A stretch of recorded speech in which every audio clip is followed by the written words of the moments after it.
She said, "If you're unhappy, the door's right there." When I expressed concern about her flirting, I said, "Thanks for the reminder." Then I did something that made her realize how empty the house felt without me. When she walked in and found I, 30 male, watched my girlfriend Tara, 28, lean across the bar, touching the bartender's arm while laughing at something he said. Her hand lingered. Third time tonight, we were at her coworker's birthday party. I'd driven us here, bought the first round, been the perfect supportive boyfriend. And there she was, giving some random dude the look she used to give me. When she finally came back to our table, I kept it calm. "Hey, can we talk about something?" Still watching the bartender, "What's up?" "The flirting, it's getting uncomfortable." Finally looking at me, eyebrow raised. "Flirting? I'm being friendly." "You touched his arm 3 times. Played with your hair, did the laugh." "The laugh? Seriously, Noelle?" "The one you do when you're interested. You did it on our first date." She rolled her eyes so hard I'm surprised they didn't pop out. "You're being insecure. It's not attractive." "I'm being honest about my boundaries." Sighing dramatically. "God, you're exhausting. I can't even be nice to people without you making it weird." "There's nice and there's flirting. You know the difference." She stood up, grabbed her drink. "You know what? If you're so unhappy, the door's right there." Gestured toward the exit. "Nobody's forcing you to stay." "That's your response? Really? What do you want me to say? Sorry for having a personality? Sorry for not being a shut-in like you? I just asked you to stop flirting with other men. And I'm telling you, if you don't like how I act, there's the door. Use it or shut up about it." The entitlement, the dismissal. Like my feelings were an inconvenience to her good time. Me, "Thanks for the reminder." What's that supposed to mean? Me, "Nothing. Enjoy your party." Left cash for my tab. Walked out. She didn't follow. Probably didn't even notice for 20 minutes. Drove home to our apartment. Well, my apartment. She'd moved in 8 months ago. Never got around to putting her on the lease. Her mail still went to her mom's place because she hadn't gotten around to changing it. Sat in the living room, looked around, my furniture, my electronics, my kitchen stuff, my books, my apartment. Her contributions, throw pillows, scented candles, the live, laugh, love sign I hated, and the constant reminder that I was lucky she chose me. My phone buzzed. "Where are you? Did you seriously leave?" So dramatic. "Whatever. Jake's giving me a ride home, Jake, the bartender." Of course, made my decision right there. She was right. The door was right there. Time to use it, but not how she expected. Started with the essentials. Our shared Netflix, changed the password. Electric bill she forgot to put her name on, scheduled for disconnect in 30 days. Internet she used for her work-from-home job, same deal. Then I went to the bedroom, grabbed a suitcase, my suitcase. See, Tara thought she had me figured out. Quiet Noelle, reliable Noelle. Noelle who'd never actually leave because where would he go? She didn't know about the promotion I'd gotten last month. The one I hadn't mentioned because she'd just complain about me working more. Or the fact that my company had corporate housing available for relocating employees. Packed methodically. 1 week of clothes, toiletries, laptop, important documents, everything I'd need. Left a note on the kitchen counter. "You were right. The door was right there. I used it. The apartment's paid through the end of the month. After that, it's your problem. Or Jake's. Best of luck." Got a hotel room, nice one. Used the corporate card. Why not? I'd been saving the company thousands by not using the relocation budget. Turned off my phone. Went to sleep better than I had in months. The extinction burst would start tomorrow. But tonight? Tonight I chose peace. Update 1. 3 days later, turned my phone back on Monday morning. 73 missed calls, 149 texts, 28 voicemails. The evolution was predictable. Saturday night, "Baby, where are you? Jake drove me home or car's not here? Is this about earlier? Or being childish?" "Hello? Fine, be that way." Sunday morning, "Okay, what the hell? Where's all your stuff?" "This isn't funny, Noelle. I found your stupid note." "Really? Over one conversation? Sunday afternoon, the Netflix won't work. Why did you change the password?" "That's so petty. My show drops tonight." "Noelle, please come home. We need to talk." "I'm sorry, okay? I didn't mean it. The apartment feels weird without you." Monday morning, the internet company called. Are you canceling the internet? I work from home. You can't do this. This is abusive. I'm calling her mom. She did call my mom. Mom called me laughing. Tara says you abandoned her? Me, I moved out. She told me to use the door if I was unhappy. Good. I never liked how she talked to you. You never said anything. You weren't ready to hear it. Are you safe?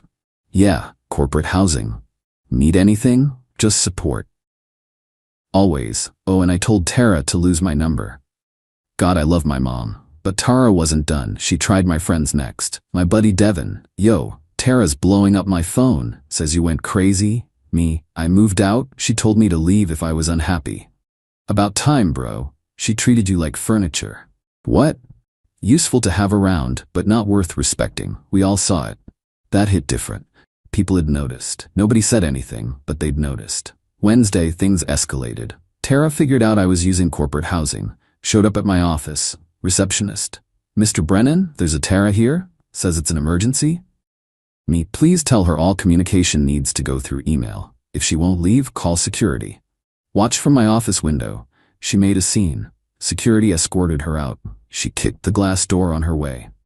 That afternoon, HR called me in. We had an incident with someone claiming to be your girlfriend? Ex-girlfriend. She's not handling the breakup well. She said you stole shared property? I took my own belongings from my own apartment. She's upset I'm not paying her bills anymore. We'll flag her with security. Let us know if you need anything. Corporate housing came with benefits, like security that took threats seriously.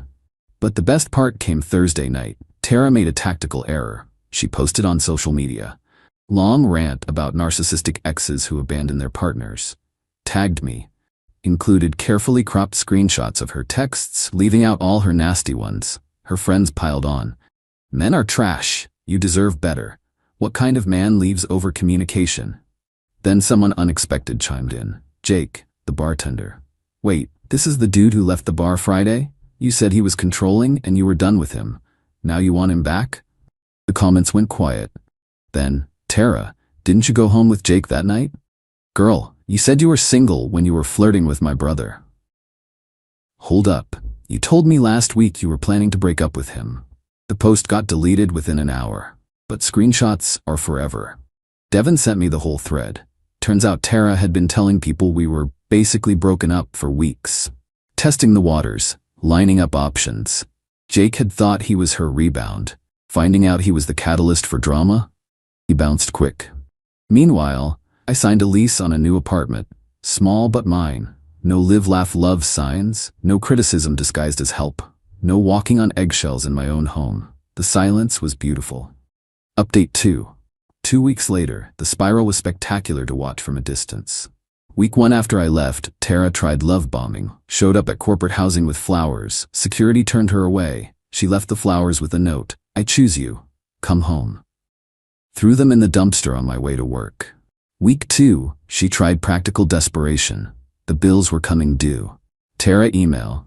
The electric company is threatening disconnect. This is your apartment. It's my former apartment. You've been living there rent-free for 8 months. Time to adult. I can't afford this place alone.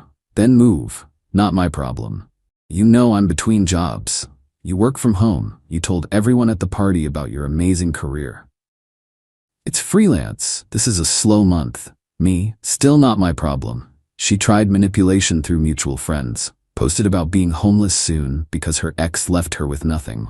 Devin shut that down quick. Nothing except free rent for 8 months, free utilities, free internet, free streaming services. The narrative crumbled. Then came the real desperation. She started posting apartment tours on Instagram. So excited for this new chapter. Reality. They were all out of her budget. The comments were telling, gorgeous place, babe. The rent must be insane. $3K a month? Get that bag, sis. Manifesting this for you. But manifesting doesn't pay rent, and her freelance graphic design that supposedly had her booked and busy, turns out it was maybe $600 a month, on a good month. She'd been living entirely off me, while telling everyone she was an independent boss babe. The mask slipped completely when she drunk texted me from her friend's couch, who ruined my life. I had everything figured out. Jake won't even talk to me now. Neither will Marcus or David. They all think I'm a user. This is our fault. I gave you the best years of my life. You were nothing before me. You told me to use the door if I was unhappy. I used it. I didn't think you actually would. You never stand up for yourself. That's why I picked you. There it was, in writing, the truth she'd never meant to say. Screenshot, saved, not for revenge, for reminder. Whenever I doubted my decision. Final update. 1 month later, the apartment situation resolved itself in the most karmic way possible. Tara couldn't make rent. Tried to get her mom to co-sign a cheaper place. Mom refused. Apparently I wasn't the only one tired of enabling her. She had to move in with her friend Becca. The same Becca she'd trash-talked for still having a roommate at 28. The same Becca who had strict house rules. No overnight guests, no loud music, no working from common areas. Split everything 50-50. Tara lasted 2 weeks before Becca was texting me. Becca, is she always like this? Me, like what?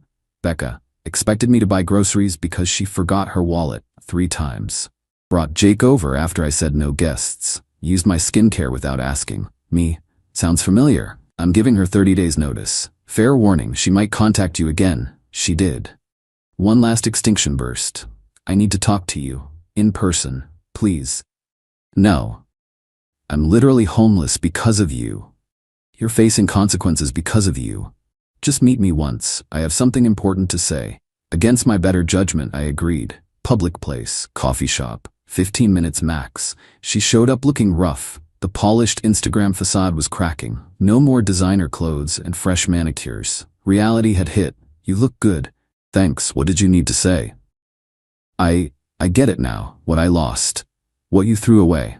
The apartment's so empty without your stuff, it echoed. I never noticed how much of that place was you. It was all me. Always was. I know that now. Pause. Would you consider? No. You didn't let me finish. We don't need to. The answer's no. She stared at her coffee. Jake said I used him to make you jealous, but you weren't jealous. You were just done. Yen? When did you check out? When you told me to use the door if I was unhappy. I realized you were right. The door was right there. I'd just been too scared to use it. I didn't mean it. Yes, you did. You thought I'd never leave. That's why you felt safe treating me like an inconvenience. She started crying, quietly, no dramatics. I have to move back home, to my parents at 28. That's rough.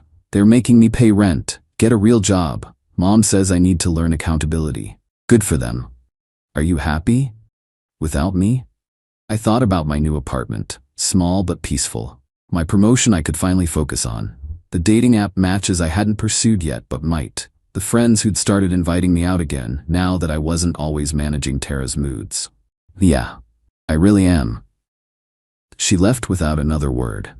That was 3 months ago. I heard through the grapevine she's working retail now, living with her parents. No more Instagram stories about being a boss babe entrepreneur.